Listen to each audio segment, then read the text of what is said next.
Hello and welcome to this video, short video I was going to say, but I've got a feeling it might not be so short. Anyway, we'll try. Okay, so this video is about Louise's standards check which took place last week and talking about her processes before and during and after. Just thought it might be interesting for you guys to get inside Louise's brain on how she was thinking about it and what she did and all that type of thing. Is that a good plan? Yeah. Firstly, thank you all for your comments and your messages and your support. I'm in the same boat as you guys. Nothing different to anything else that any of you guys have had to do or are about to do. But for me, it was a really good experience to be putting myself in the situation of walking the walk, if you like. You know, here I am supporting you all, and we're training guys, and have been talking about it for the last 3 years. So it was really nice to finally have the opportunity to do it. And I wasn't particularly nervous. I think that it obviously helps if you know your subject, if you like, and I do feel like I know it and I love it, and I get it. So I wasn't particularly nervous. I think I was quietly excited. But I still went through the same processes as everyone, so that's probably worth a little quick chat about the kind of build up to it, really. Yeah, and then the actual what you did, because I think people would be interested in that. So yeah, so when you got the letter originally, which I think was 8 weeks or so before, wasn't it? 7 to 8 weeks before. It was actually when we were on holiday, wasn't it? Everything put to one side, and you got it when you came back on off holiday. So whenever that was, middle of February, something like that. So sort of 4 to 5 weeks, the sort of normal lead-in, isn't it, really? So what were your first thoughts when you came through the door in regards of pupil choice, and did you look at your diary and think, well, I have this person on a Thursday afternoon, so I'll take this person? What were your thought processes at that point? No, not necessarily. I think I probably did the same as what a lot of you do. I'm very lucky to have got a bit of a Trump thing going on. It's my hair, really. I looked at my diary. I had quite a lot of pupils at the moment who were all at various stages, so I had quite a nice choice. I think, again, I don't have a particular issue with taking anybody. So I had a first choice. I had a know what I wanted to do, which I'll tell you all in a minute.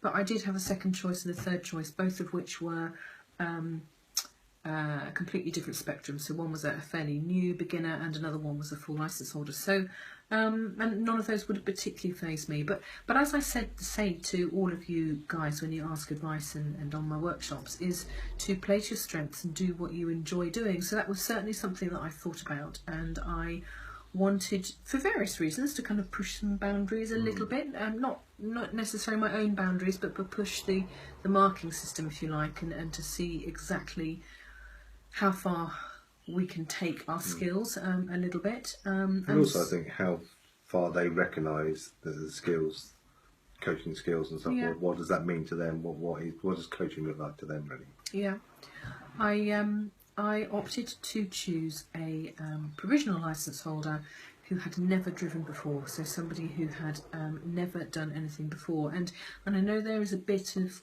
kind of controversy, isn't there, about whether you can do a cockpit drills and controls lesson. And certainly I have people say to me, well, can you do a cockpit drill and controls lesson? And again, particularly with the new part 3s coming up, and again I'm hearing this kind of this argument that maybe people will do a cockpit drills and controls lesson or a moving from stopping lesson and be able to fake it or rehearse it, and that's all everyone will do. And so I thought, well I'm going to go off and do that. I'm going to go off and do a first lesson with a new pupil. And I guess I took a little look at the marking sheet, like I recommend that everyone does. And if you haven't got it, just Google DVSA SC1 and it will pop up.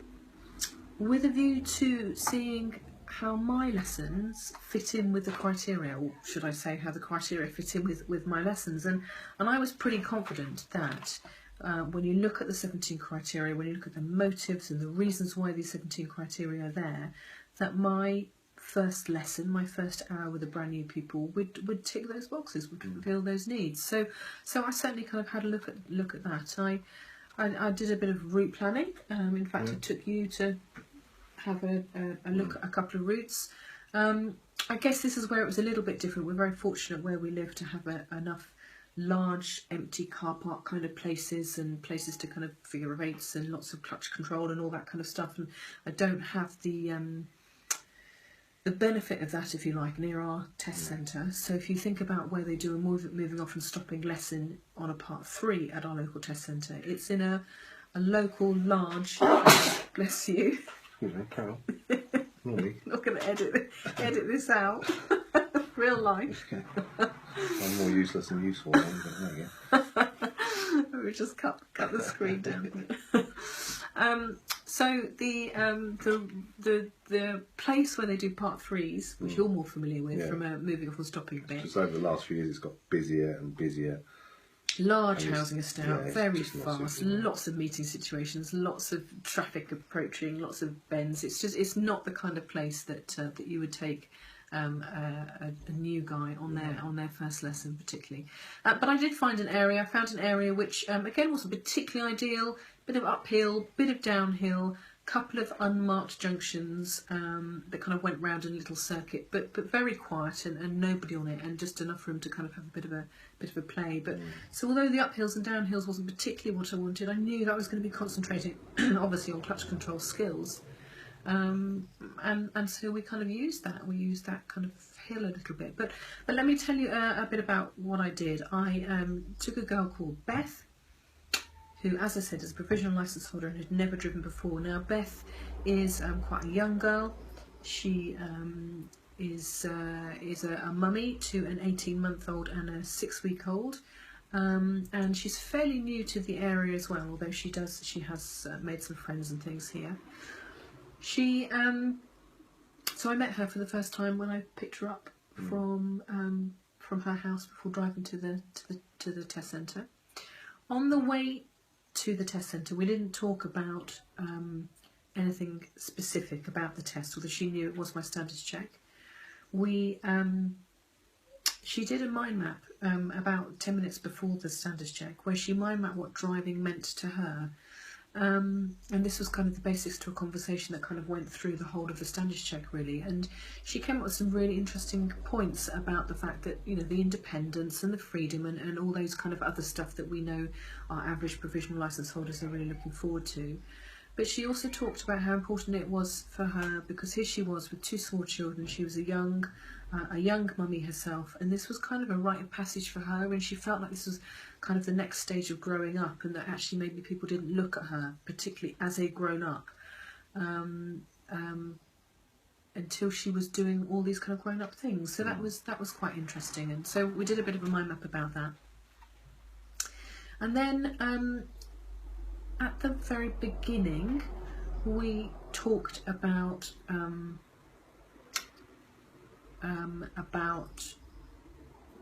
that mind map. So we reintroduced that concept.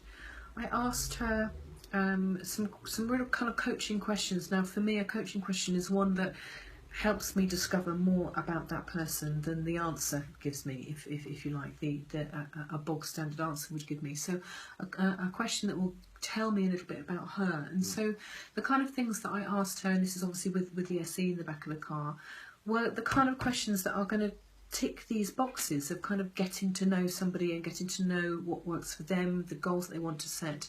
So, for example, I asked her to tell me when she thought about learning to drive, and when she thought about her first ever driving lesson, what is it that she thought that she was going to do, and what is it that she thought that she would make her proud when I dropped her back home in an hour's time? What will make her say that was really good and kind of inspire her to carry on? And so she came up with numerous things, but the biggest thing for her was to actually move the car. She wanted to drive the car, and she wanted to drive it on a road. That was for a big thing for her.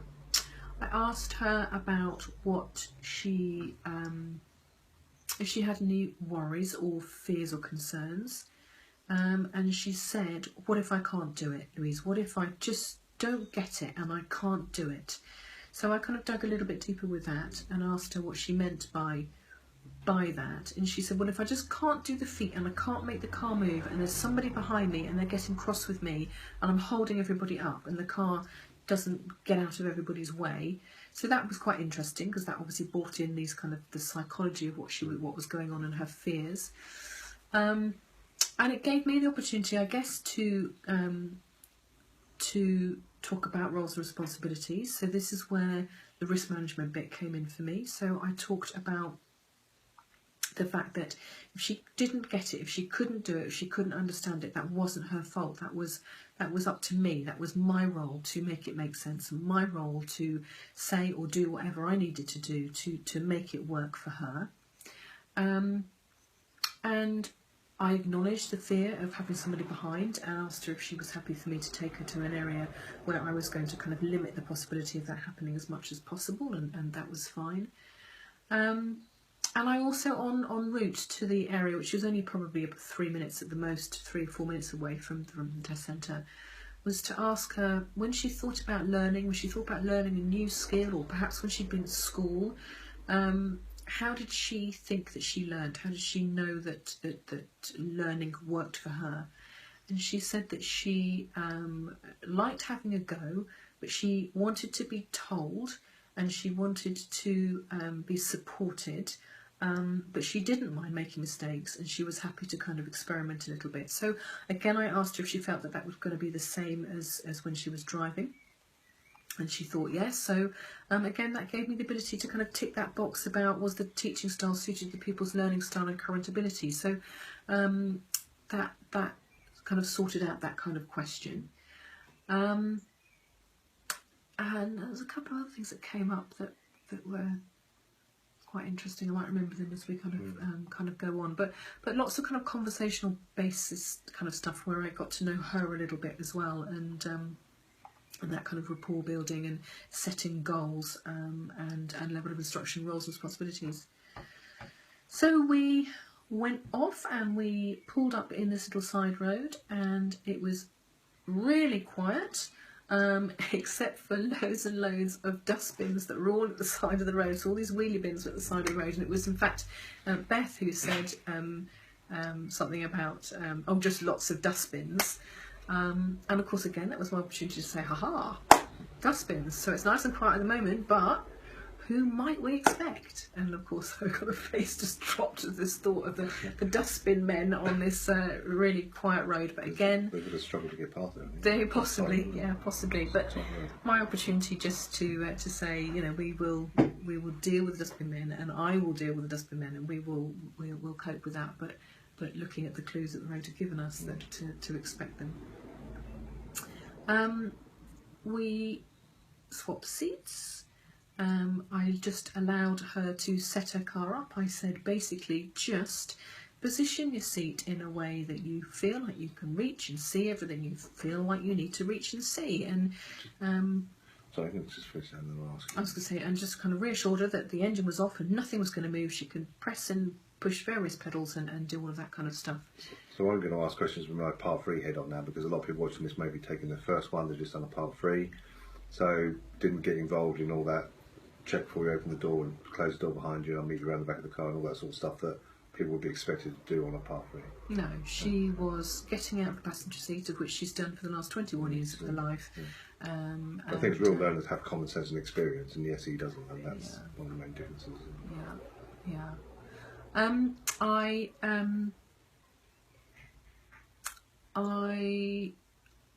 I think she asked something about the pedals. She said, I asked her a lot. I asked her about what she knew, so what she already knew, and she said nothing. And I asked her whether she'd had experience of riding bikes and obviously being a passenger, and she said that she'd been watching people.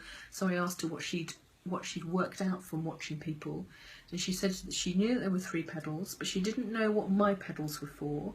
So again, that gave me my opportunity to say what I had, and compared to what she had. So she had 3 and I had 2.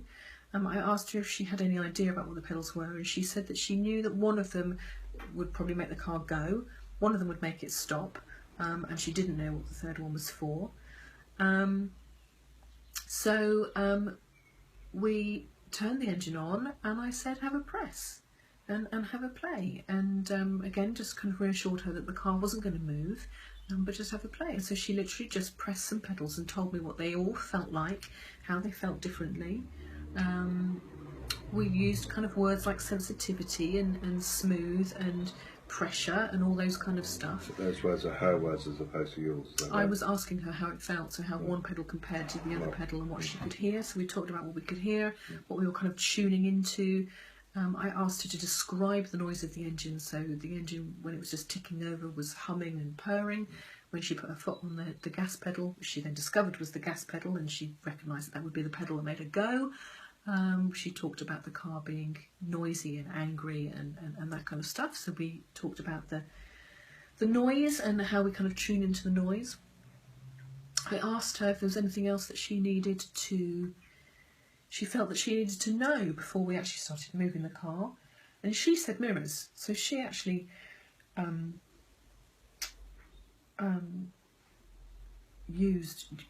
brought those into the conversation. And so again, I kind of asked her what she knew about her mirrors, and she said basic things about what she might have to look for. She knew why it might be important to be looking in certain places and when. So we set the mirrors up. I had a couple of photographs that I showed her. So I first of all asked her to set up the side mirrors, and again we had a bit of a play with them, and so they wiggled around and things, and I asked her to kind of set up those side mirrors in a way that she felt that she would get the best view of something coming up the side of the car. And then I showed her a photograph of the mirrors set up, and asked her if the view was comparable, and she said yes, and the same with the side ones, so she'd done those completely independently. We then kind of compared the mirrors, so I did say to her, so when you look in your middle mirror and you look in your right mirror, tell me what you can see in both.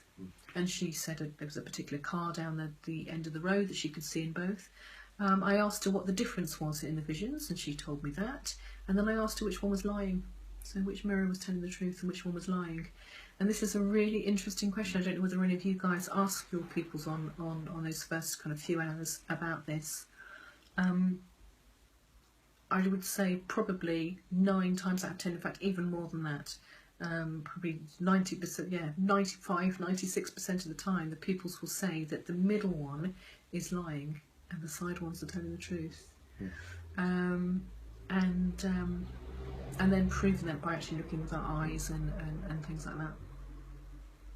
We talked a little bit about, got her to look out of the back window, out of the side windows, and asked her what she could see out of the side windows that she couldn't see in her mirrors, and who might be hiding in those areas, and why it might be important to look at those. I have to say that kind of from a normal lesson point of view, unless a pupil brings up mirrors as something they feel like they want to know before we start moving the car, mirrors are not something that I do normally introduce unless it's a pupil-led thing, and this was led by Beth. And I know that was a concern of yours before, wasn't it? That where the examiner was looking for the old-fashioned MSPSR POM routine, etc. And as we go through, we can talk about whether that was the case or not. But and I certainly didn't do that. I didn't follow any of that. I asked her if there was anything else that she needed to know, wanted to know, felt that would be important before she moved the car, and she said no. So as far as the cockpit drill kind of stuff goes, we didn't. She put her seatbelt on, and then I put my seatbelt on. And then I asked her if she wanted me to talk her through the pedals, and she'd done the whole pushing of the clutch thing, pushing of the gas thing, so she realised that you push the gas down but the car wasn't moving, so why wasn't it moving? Something else has to happen. And she volunteered the information that I need to put it into first gear, and I think I need to put that other pedal down to put it into first gear. So having said that she knew nothing about that other pedal, she then said to me, and I pushed that one down to get it into gear. So we did. We were on a little bit of a hill at this point, and so I kind of talked her through clutch control, got her feeling that biting point, and asking her what she felt was happening, and how the engine was connecting, and connecting to the wheels, and that kind of brain inside the car was now ready to make the car move. And I did mirror checks, I did a blind spot check, I did all of that kind of stuff. I released the handbrake and just talked her through bringing her clutch up millimetre at a time, and listening to the car and tuning in, and then we just drove. And we hadn't talked about how you're going to stop before we started, which I rarely do again. We just drove, and we drove down the road and talked about steering. And again, because I don't particularly talk about steering unless there's a need to talk about steering, I think probably the last time, I think in my 8 years, I probably had to teach steering twice. There are a few hints and tips that I give, and but she did that naturally, so there wasn't any need for me to be talking about road position or anything like that. Again, I checked mirrors. I popped a left signal on for the first time we went round the left junction. All I asked her to do was just control the car and control her steering, and I was going to be responsible for everything else. So I made it very clear what responsibility was. She then had an opportunity to go around the circuit 3 or 4 times, just feeling that gas pedal, having a play with it, talking about the noise of the engine, talking about how much power she needed to go up the hill compared to down the hill. She could feel all of that. It was worth saying the circuit was major to minors, wasn't it? There wasn't any giveaways. No Giveaways. giveaways. The way you No went round, giveaways. so that if you like, made it a bit easier and not having to get involved in giveaway lines and all that sort of stuff. We had 2 parked cars, and again a lot of warning before we got there. So we talked about making sure it was safe before going onto the other side of the road, and she voluntarily checked mirrors, and went round and brought the car back again. I guess kind of to get to the point, I lost 2 points throughout the whole thing, which is frustrating, but there we go. Perhaps shows that it is real life, and probably schoolboy errors in a lot of ways. One of the points was, let me tell you which box it was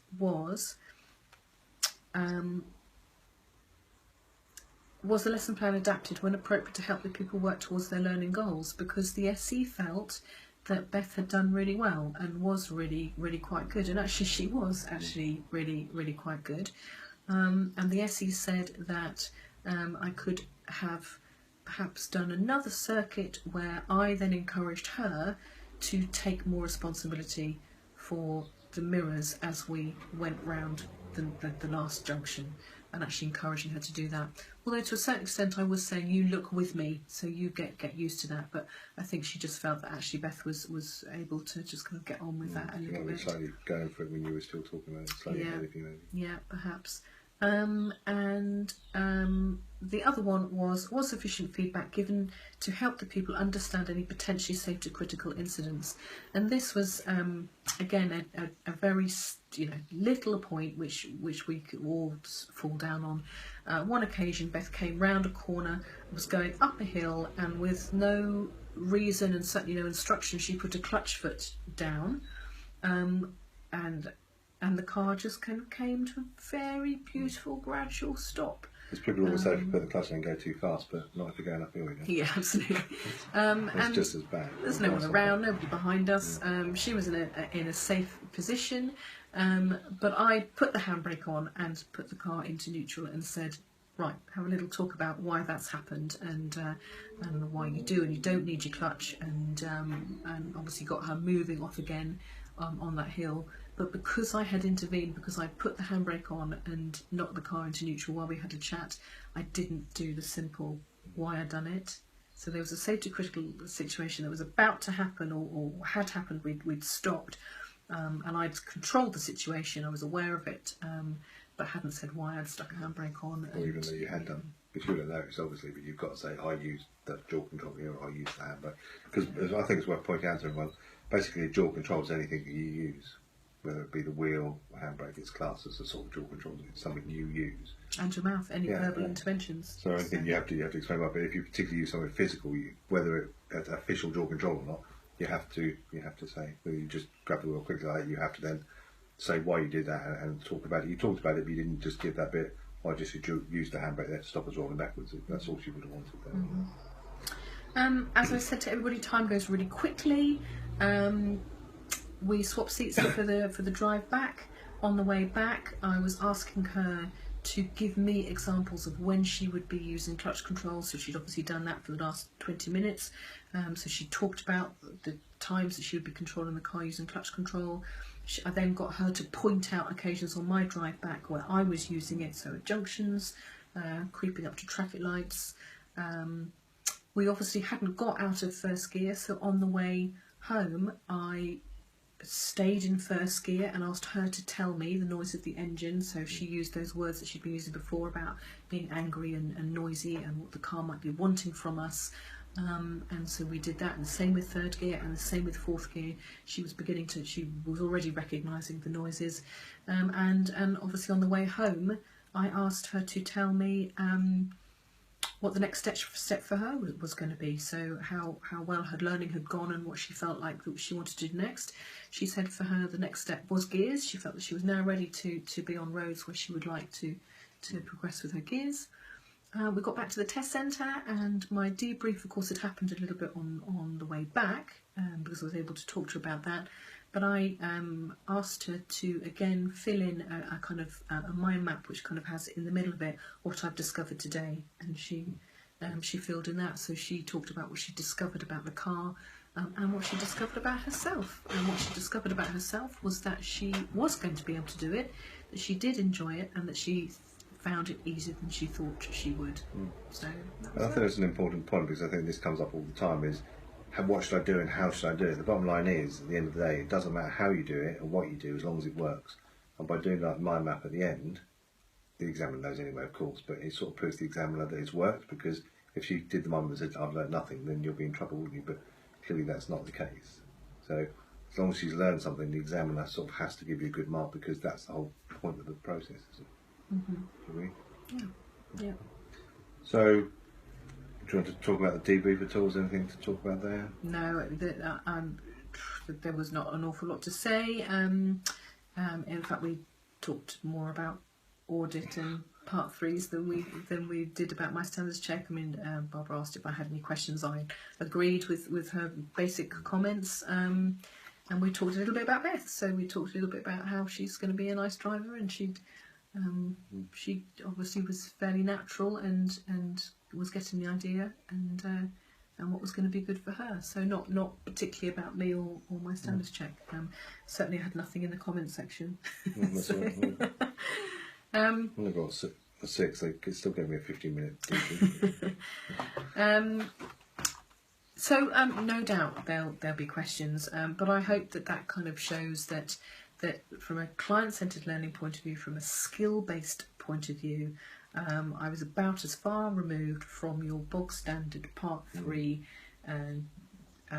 cockpit drill and controls, and other than that chat and a drive to site, Beth had the car moving in 6 or 7 minutes. And that's always our aim when we do under 17s, isn't it? I aim to get the car moving within 5 minutes, 5 to 6 minutes, and preferably before that, and it always works. So what did you learn, just to wrap this up, so what did you learn from a trainer angle rather than you as a standard check person, but you as a trainer, if you've been sat in the back or looking over your different hat on? You learn about the process and the way they mark it and what they want to see, I suppose. I just had confirmation, I guess, of what I have seen over the last 3 years. I guess But you wouldn't have seen something like you did, would you? No, and in fact Barbara had said, when I said, I don't suppose you see many first lessons, and she said, no, if any, type of thing. So it was good from that point of view. I think I've also learnt that as long as whatever you are doing does fit the criteria, you will be able to do it. You'll be graded accordingly. And I guess also from a trainer point of view, it reassures me from a part 3 point of view as well. I was going to say that. So with this part 3, the controversy about people who just take people on and do controls, moving off and stopping, do you think you can wing that by just a bit of practice, by just getting someone to do, by staging it? Do you think that's possible? Do you think I don't think you can do it with any subject that you're doing, but particularly not with a new guy. Because if you can do it that way, to stage it, then you're quite a good trainer, aren't you? Because you've trained them to stage it. Yeah. At the end of the day. Well, if you know what you're doing, then you just have to pass, don't you? So whether you're role playing it or rehearsing it, you've still got to do it right. And if you've got to train that person to do what you say, then you're training them, aren't you? At the end of the day. Anyway, that's another subject. So obviously this video isn't live, but please ask away, and I'll happily give you any information that might help you guys and answer any questions. Thank you, and goodbye.